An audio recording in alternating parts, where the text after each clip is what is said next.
b into में d is equals to b into d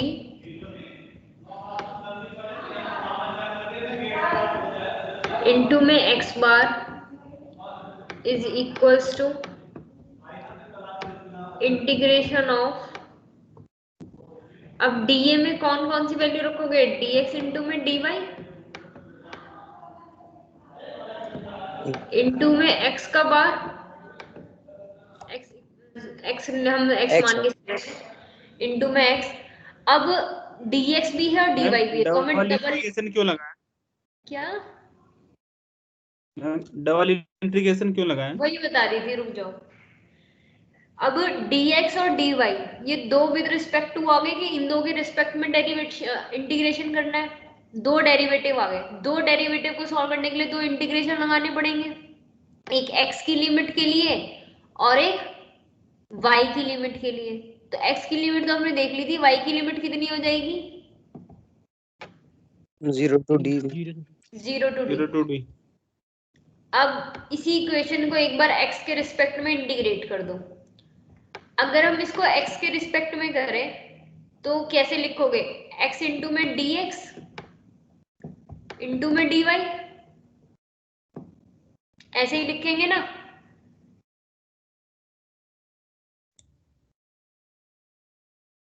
अब इसमें आपको करना क्या है, x का इंटीग्रेशन क्या हो जाएगा विद रिस्पेक्ट टू dx,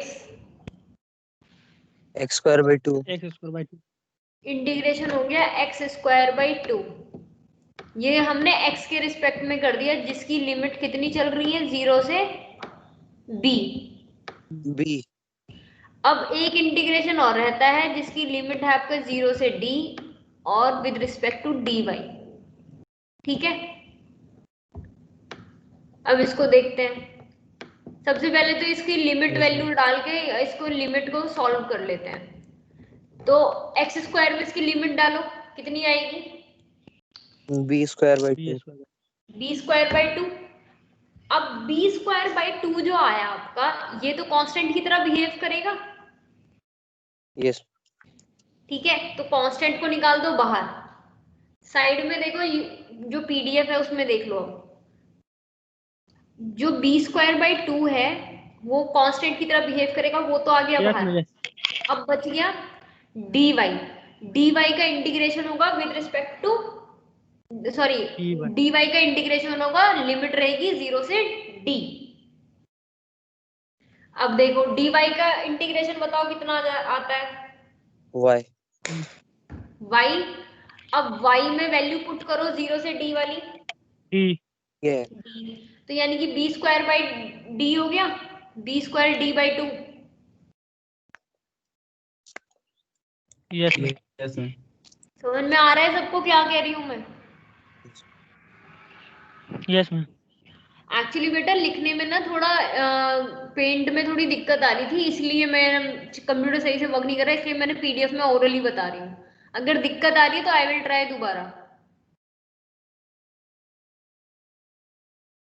समझा दूं ऐसे ही या पेंट पे जाऊं वापस, समझाऊं वापस से पूरा इंटीग्रेशन? नो समझ आ रहा है ना, ठीक है। यस। तो ये हो गया b स्क्वायर d बाई 2। अब देखो ये किसके इक्वल चल रहा था, b इंटू डी एक्स बार के इक्वल, वो दोनों आपस में इक्वेट कर दिए, वहां से x बार निकाल लिया, b और d आपस में कैंसिल आउट हो जाएंगे, तो x बार आ गया कितना, b बाई 2। क्लियर है ये चीज? यस। सिमिलरली आप अगर y बार का निकालोगे तो y बार के लिए सिमिलरली निकाल सकते हो और आंसर निकल के आएगा आपका d बाई 2, ठीक है।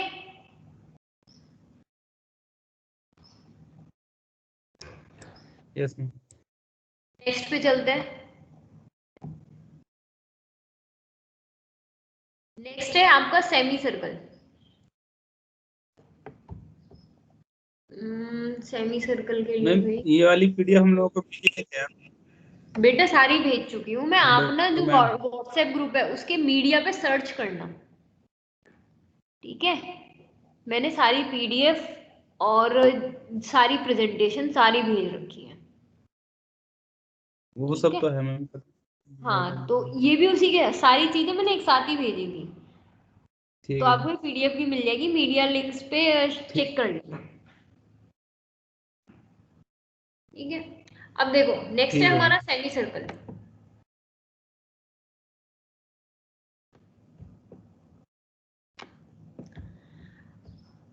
सेमी सर्कल में देखते हैं हम,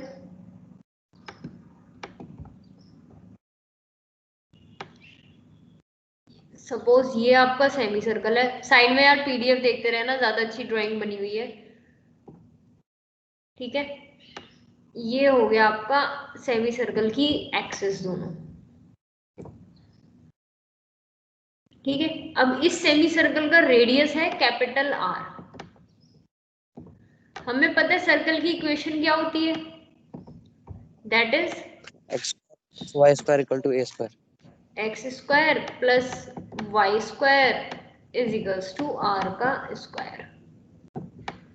ठीक है, और अब इसमें जैसे हमने उसमें छोटा सा एक एलिमेंट लिया था रेक्टेंगल में, ऐसे ही हम क्या करेंगे, इसमें एक स्ट्रिप मान लेंगे। ठीक है, ये हमने एक स्ट्रिप मान ली। अब इस स्ट्रिप में हमने कह दिया कि ये जो स्ट्रिप है, इसमें इस स्ट्रिप का सेंट्रोइड कहीं यहां बन रहा है, और ये स्ट्रिप इतनी छोटी है, इतनी छोटी है कि आप इसको रेक्टेंगल की तरह कंसिडर कर सकते हो। ठीक है, अब इसकी जो विड्थ है, ये तो हमने कहा कि ये है dx, और इसके CG का डिस्टेंस है y/2।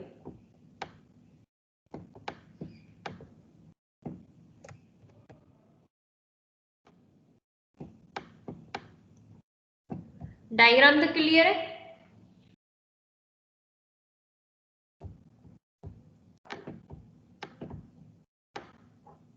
डायग्राम क्लियर है? Yes ma'am. ठीक है, अब हमने इसमें पहला पार्ट क्या लेके चल रहे हैं, हमारी जो स्ट्रिप है किसके पैरेलल है, कौन सी एक्सिस के पैरेलल है, वाई। y। तो हम ये कह रहे हैं कि कंसीडरिंग, पहला पार्ट हम ऐसे ही कर रहे हैं, considering the strip parallel to y axis. ठीक है, now area of strip is equals to,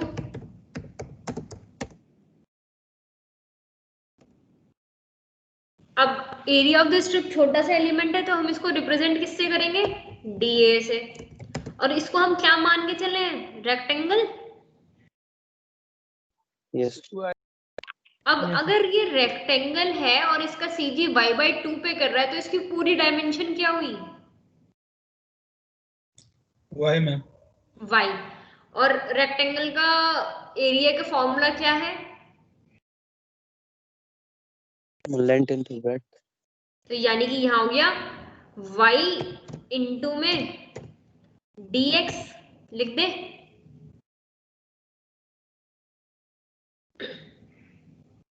ये लिख सकते Yes. हैं। ठीक है, नेक्स्ट, अब इसके डिस्टेंस ऑफ CG हमको पता है, distance of CG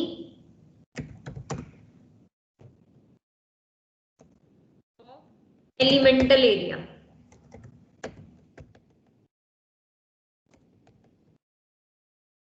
is equal to y/2। अच्छा, next is movement of area, क्या हो जाएगा,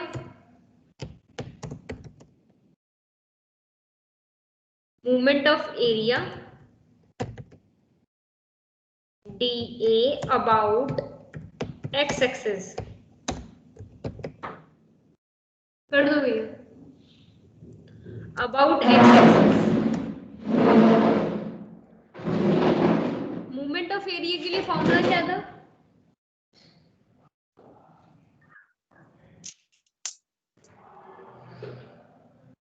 Perpendicular distance into area. Perpendicular distance into area. Area.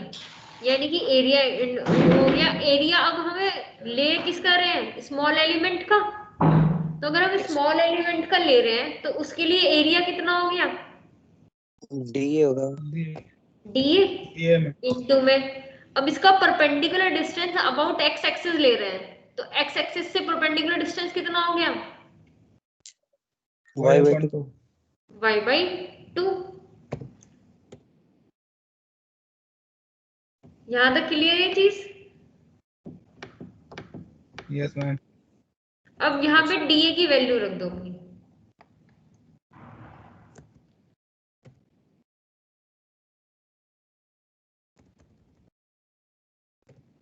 DA की वैल्यू क्या थी आपकी, y/dx। y into D. हम ये भी तो कह सकते हैं कि y²/2 इंटू में dx, कहा जा सकता है इसको ऐसे। यस। अच्छा, अब हमें एक चीज देखना, पिछले वाले क्वेश्चन में क्या क्या था, छोटे से एरिया का आपने डीए निकाला, पूरे के मूवमेंट निकाला था, पूरी बॉडी का निकल गया था इंटीग्रेट करके। छोटे से पार्ट का आपने निकाला मूवमेंट ऑफ एरिया, फिर पूरे का निकाल लिया। सेम यहाँ करना है, हमने मूवमेंट ऑफ एरिया निकाल लिया छोटे से स्ट्रिप का, अब पूरी बॉडी का निकाल सकते हैं, पूरे यस। ऑब्जेक्ट का। कैसे निकालेंगे, इसको इंटीग्रेट कर दो अब। और इंटीग्रेशन कहां से कहां तक होगा जरा देखो।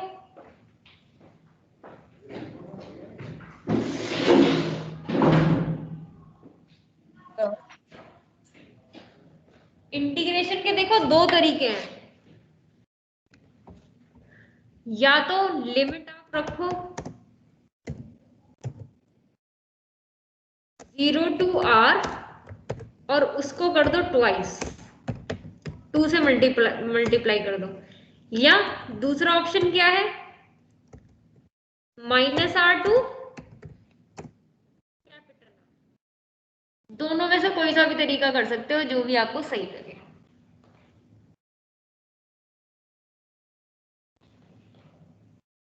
कोई दिक्कत तो नहीं है यहां तक।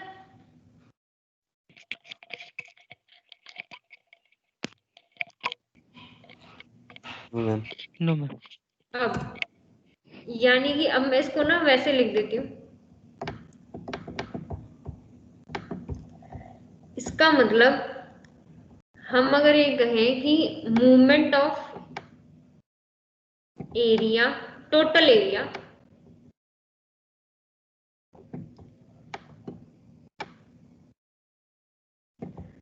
अबाउट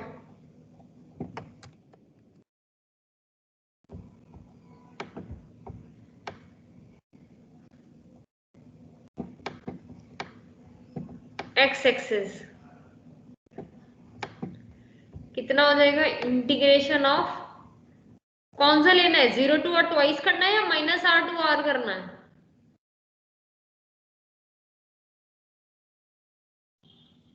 ट्वाइस ही कर दूंगा। ट्वाइस वाला कर लेते हैं। -r to r तो आपको इसमें भी दे रखा है, बुक में भी दिया हुआ है। तो 0 से r और इसका कर लो ट्वाइस। वैसे इजी भी यही वाला पड़ेगा, ट्वाइस वाला ही, y² में 2 इंटू में dx। ठीक है, अब जो सर्कल की इक्वेशन थी वहां से y² की वैल्यू प्लेस करो।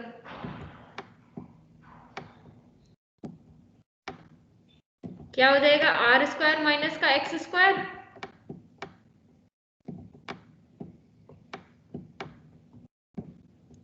इंटू में dx। ठीक है, यस मैम। अब एक यस काम मैम। करो, इसको इंटीग्रेट करो with respect to x।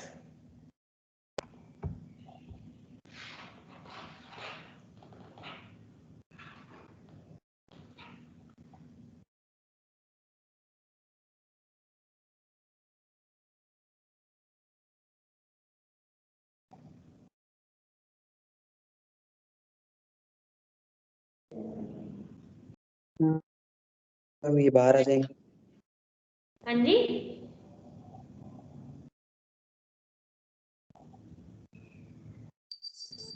Ma'am are square तो मैम कांस्टेंट हो जाएगा और मैम उसका एक्स हो जाएगा dx का, आर स्क्वायर तो और फिर कांस्टेंट की तरह माइनस बिहेव एक्स स्क्वायर। करेगा,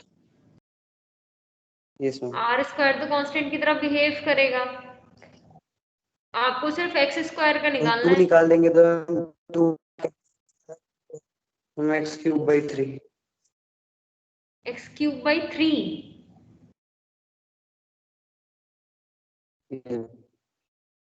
एक्स क्यूब बाई 3 कैसे आ रहा है बेटा? आर की लिमिट नहीं लगाई, इसमें लिमिट तो रखो। मैम सिर्फ इंटीग्रेट किया है एक्स स्क्वायर को। इंटीग्रेट करके बेटा इसमें लिमिट तो रखो।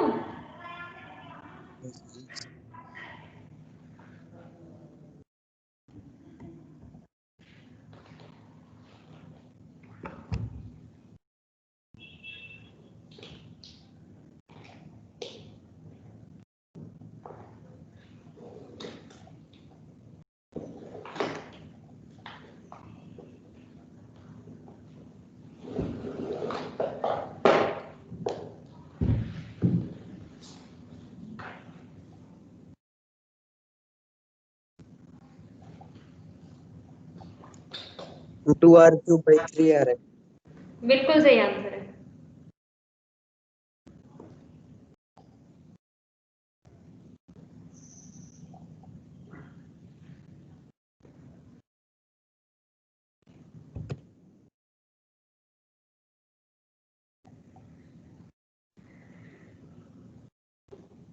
निकल गया आप सभी का?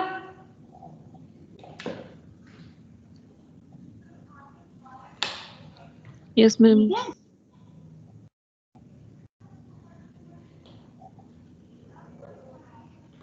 अच्छा, ये जो हमने अभी निकाला ये किसके इक्वल है? मूवमेंट ऑफ टोटल एरिया के इक्वल है, जो कि हमने एलिमेंट के थ्रू निकाला। और कैसे निकाला है? इंटीग्रेट कर। देख,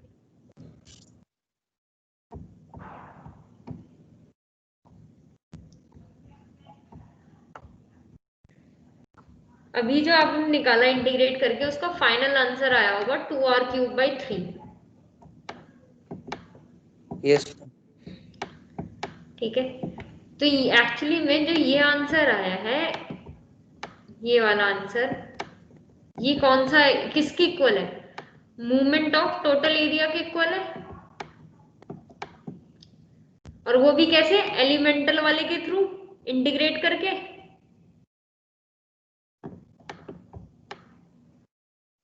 राइट। अब इसी को अगर हम डायरेक्ट निकालें तो कैसे निकालेंगे वो देखो। अगर हमको ये डायरेक्ट निकालना पड़े तो suppose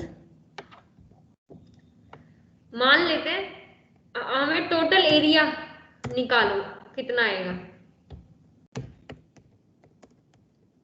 total area capital A is equals to कितना होना चाहिए सेमी सर्कल का एरिया का formula? 1/2 pi r square. 1/2 pi R square. Square by 2। Pi को ना मैं 3.14 से लिख रही हूँ अभी। Yes, ma'am. ठीक है, r² बाई 2। और सपोज कर लो कि जो y बार है, y bar is equals to distance of CG area of semi circle x axis. ये y बार जो है, जो पूरा सेमी सर्कल है, उसकी x एक्सिस से उसकी CG तक का डिस्टेंस है, अभी के लिए मान लिया। तो यानी कि इन दोनों लाइनों से हमें इतना पता चला कि मूवमेंट ऑफ, अगर टोटल एरिया निकालें अबाउट x एक्सिस निकालते हैं, कितने आंसर आएगा इसका? जल्दी बोलो।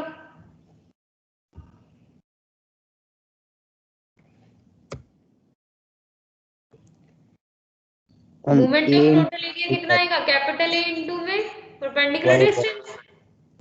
और कैपिटल ए की वैल्यू क्या है 3.14 इंटू में आर स्क्वायर बाई 2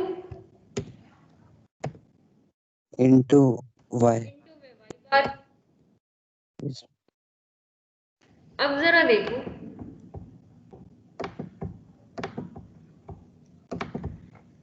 जो ये वाला फॉर्मूला है ये भी मूवमेंट ऑफ टोटल एरिया है, और जो 2r³ बाई 3 निकाला ये भी मूवमेंट ऑफ टोटल एरिया है, यानी कि तो आपस में इक्वल हो गए।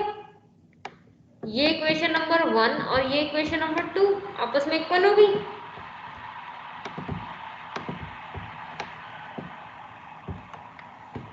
इक्वेटिंग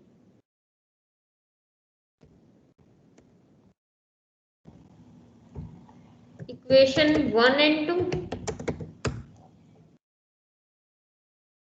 तो that will be y bar is equals to, sorry y bar into में 3.14 r square by 2 is equals to 2r³ by 3। Yes ये बात समझ में आती है सभी के? यस। तो यहाँ से y बार की वैल्यू मुझे निकाल के बताओ कितनी आई।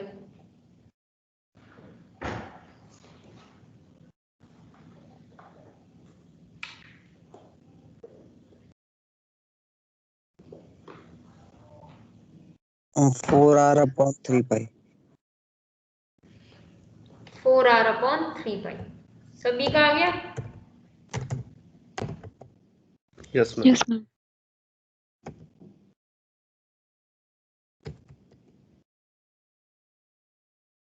अब ऐसे ही पैरेलल टू एक्स एक्सिस हमने एक सिमेंट वो ले लिए, स्ट्रिप ले लिए। देखो considering strip parallel to x axis, हमने अब ये स्ट्रिप पैरेलल ले ली। अब इसके अकॉर्डिंग निकालना है, ये आप लोग अपने आप कर लोगे।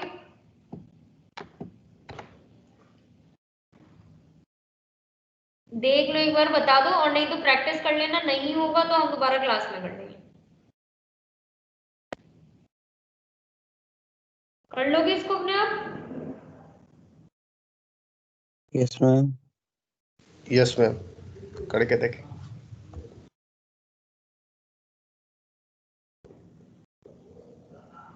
चलिए हम नेक्स्ट करते हैं फिर। नाउ ट्राइंगल का।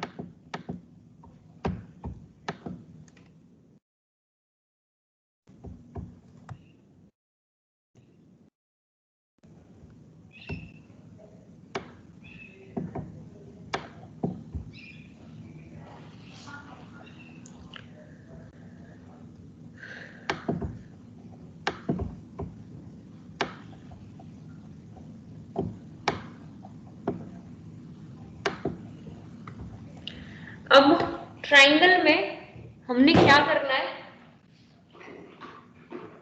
कि इसकी हमने डायमेंशन ले लो, v/2 है और v/2 है, मतलब इसको अगर हम सेक्शन में डिवाइड करते हैं ऐसे करके,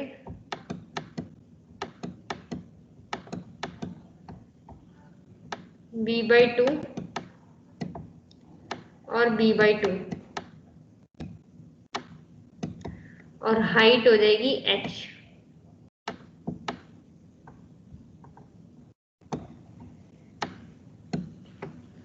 ठीक है, फिर से सेम चीज करनी है हमने कि एक स्ट्रिप ले लो,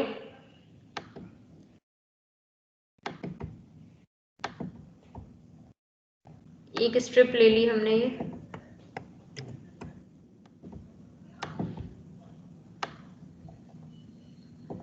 इस तरीके से,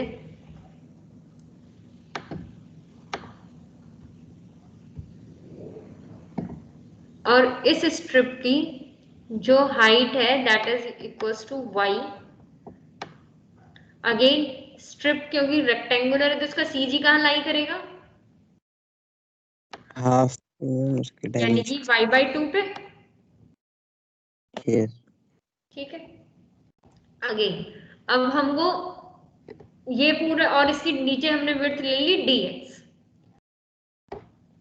फिगर क्लियर है? यस। ठीक है, अब नेक्स्ट चलते हैं। वाई बार का हमें फॉर्मूला ऑलरेडी जो पता है, that is integration of y into में डी ए अपॉन में टोटल एरिया।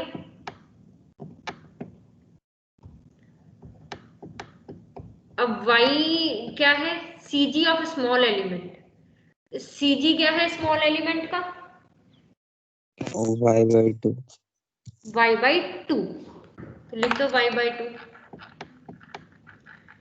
और स्मॉल एलिमेंट का एरिया कितना है, y/dx y इंटू में dx, क्योंकि वो रेक्टेंगुलर स्ट्रिप की तरह वर्क कर रही है, इसलिए उसका फॉर्मूला सिंपल रहेगा, दैट इज y इंटू में dx, integration as it is.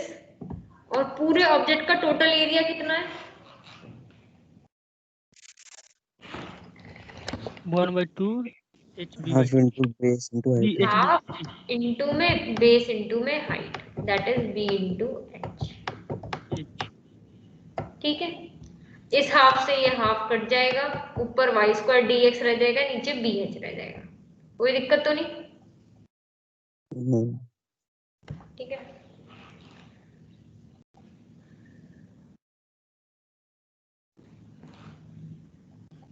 अब देखो, फिर से इसका वही इंटीग्रेशन करना है। अब इंटीग्रेशन वाई बार का कर रहे हो, तो इसका मतलब जो आप x की लिमिट लोगे, वो x की लिमिट कहां से कहां तक जाएंगी, जरा बताओ।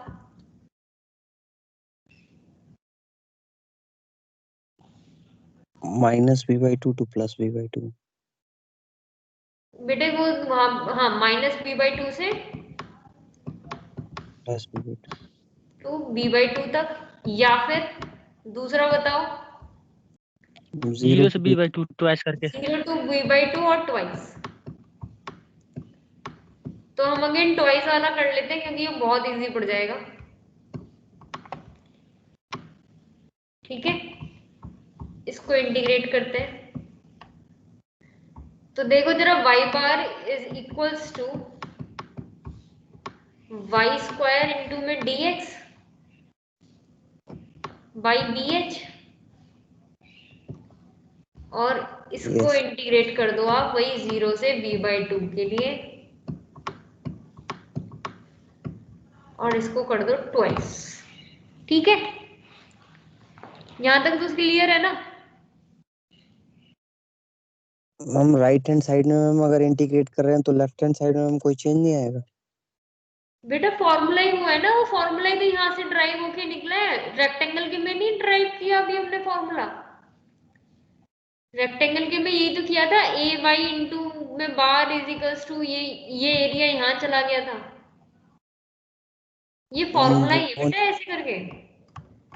हम पर्टिकुलर इस इक्वेशन के लिए हम अगर इंटीग्रेट करते हैं राइट हैंड साइड तो हम लेफ्ट हैंड साइड में कोई चेंज नहीं करेंगे मैम, अगर नहीं हमको बेटा कहीं कोई पर चेंज नहीं, वो फॉर्मूले में ही है इंटीग्रेशन, इसलिए आप लेफ्ट हैंड साइड पे कोई चेंज नहीं करोगे।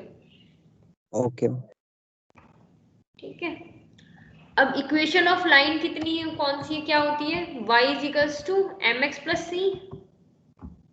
यस अच्छा, इसमें m क्या होता है, स्लोप होता है। स्लोप होता है। स्लोप को हम एक और चीज लिख देते हैं, that is m is equals to कितना राइज हो रहा है विद रिस्पेक्ट टू कितने रन है, मतलब जैसे से हॉरिजॉन्टल में डायरेक्शन में बढ़ रहा है उतने में हाइट कितनी बढ़ रही है। तो हम अगर अपने एक्स एक्सिस की बात करें,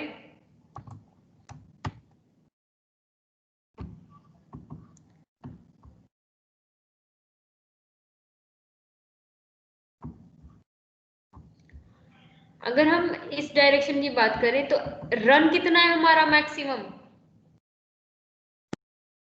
b/2 b/2, और हमारी b/2 तक हाइट कितनी है मैक्सिमम, h h। ठीक है, अब प्रॉब्लम यह है कि जब हम स्लोप निकालते हैं, तो अगर ये हमारा h है और ये हमारा b/2 है, तो स्लोप की डायरेक्शन हमेशा ऐसे होती है। ठीक है, तो जिसकी वजह से हमें ये राइज जो है अपना माइनस में लेके चलना पड़ेगा। यानी डायरेक्शन कि किधर बता माइनस का h अपॉन में v/2।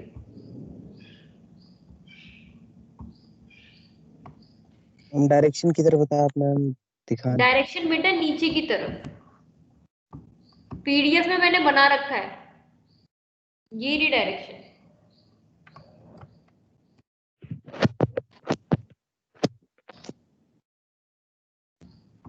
मतलब हम रन कर रहे हैं तो हम राइज कम हो रहा है। एक्चुअली में ये है कि जितना ज्यादा वो रन कर रहा है, जितना ज्यादा उसमें हाइट कितनी अटेन कर रहा है, या हाइट जितनी वो गेन कर रहा है उसमें कितना रन ऑफ जा रहा है। तो धीरे धीरे हाइट जितनी कम होती जा रही है, रन उतना बढ़ता जा रहा है, तो उसी से तो स्लोप निकला। तो ये एक्चुअली में डायरेक्शन स्लोप जब कंसिडर करते हो तो नीचे की तरफ डायरेक्शन होती है, बट हमारे केस में वो ऊपर की तरफ जा रहा है, तो हमारी डायरेक्शन थोड़ी अलग हो गई है, तो जिस वजह से हमें उसे वो नेगेटिव में कंफर्मेशन लेनी पड़ेगी। ठीक है। हम्म, अब y इंटरसेप्ट क्या होता है, c क्या होता है, y intercept. y intercept means, क्या मैम? y इंटरसेप्ट मींस जैसे m तो हो गया स्लोप, ऐसी c होता है y इंटरसेप्ट। तो y इंटरसेप्ट मतलब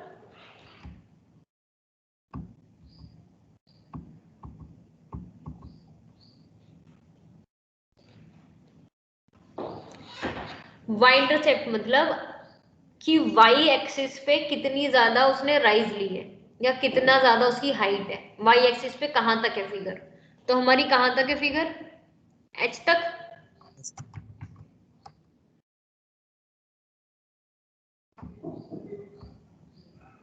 तो यानी कि y is equals to minus का 2h अपॉन में b इंटू में x प्लस में h।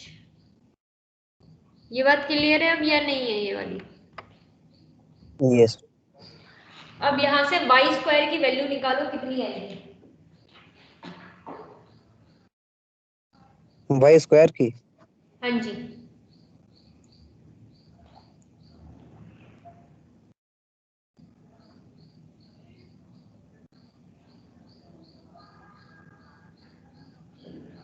Yes ma'am 4h² x² upon b square plus h⁴। अब एक काम करो, जो भी तुम्हारी वाई स्क्वायर की वैल्यू आई है ना, सभी की आ गई वाई स्क्वायर की वैल्यू। यहां से निकालो वाई स्क्वायर और इस वाई स्क्वायर को उठा के डाल दो इस इक्वेशन में और उसका इंटीग्रेशन करो।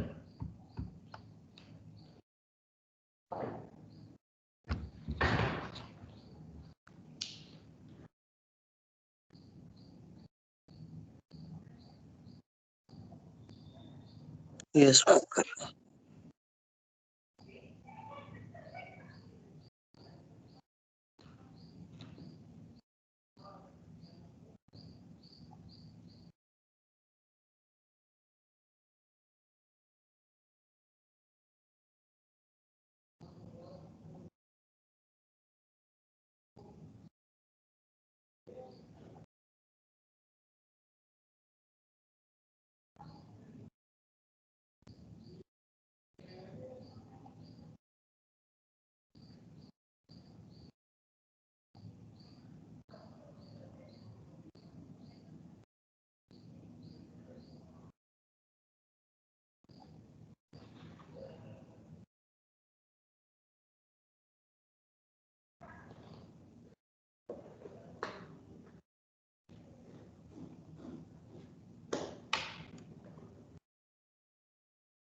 निकला integration? Yes ma'am. Yes ma'am. कितना आया सभी का? हम पूरा सॉल्व नहीं किया, सिर्फ इंटीग्रेट करके हम वैल्यू रखी है अभी। बेटा इंटीग्रेट करके उसमें वो भी रखो, लिमिट्स रखो। Yes ma'am, b/2 h⁴। बेटा उसको सॉल्व तो करो, बहुत छोटी सी वैल्यू आएगी निकल के। Okay ma'am. यस मैम, सारे कैंसिल हो रहे हैं एक्स। हाँ मैं वही कह रही हूँ, बहुत छोटी सी वैल्यू आएगी।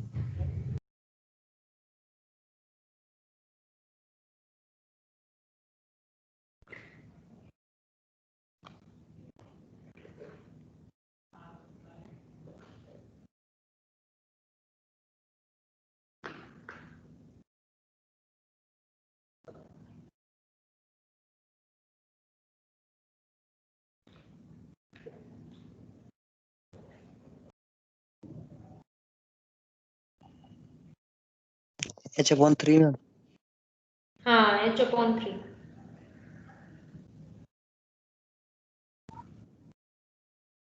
सबका आया h/3? यस मैम, आ रहा है। और किसका आया? 3 बच्चों का आ गया, और कोई? यस मैम, आ रहा है।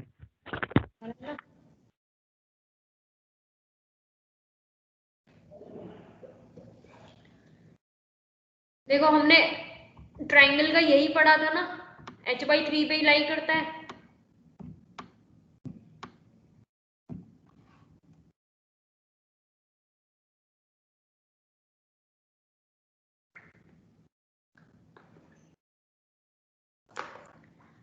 चलो आज की क्लास में इतना ही रखते हैं। नेक्स्ट क्लास में अब तुम्हें वो पैरेलल टू एक्स एक्सिस वाले करने हैं। मैंने एक एक स्ट्रिप वाले करा दिए, दूसरी एक्सिस के पैरेलल तुम्हें लेकर के अब उसको सॉल्व करके देखना है, ठीक है? और कल से अब दोबारा स्टार्ट करते हैं क्लास, ठीक है मैम?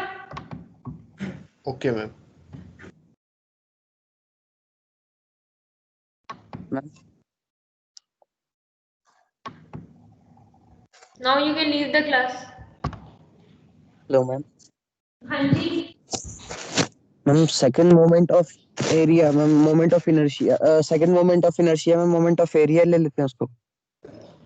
बेटा movement of area is also called as first movement of area, और movement of inertia is called as second movement of area.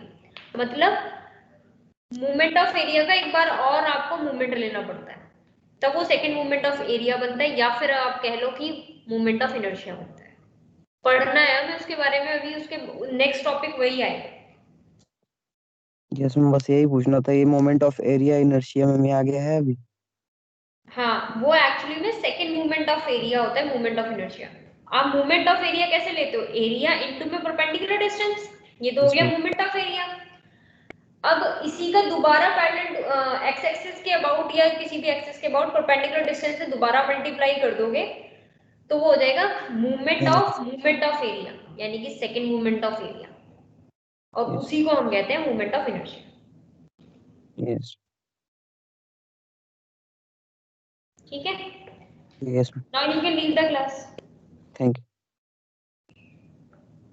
Thank you. Okay.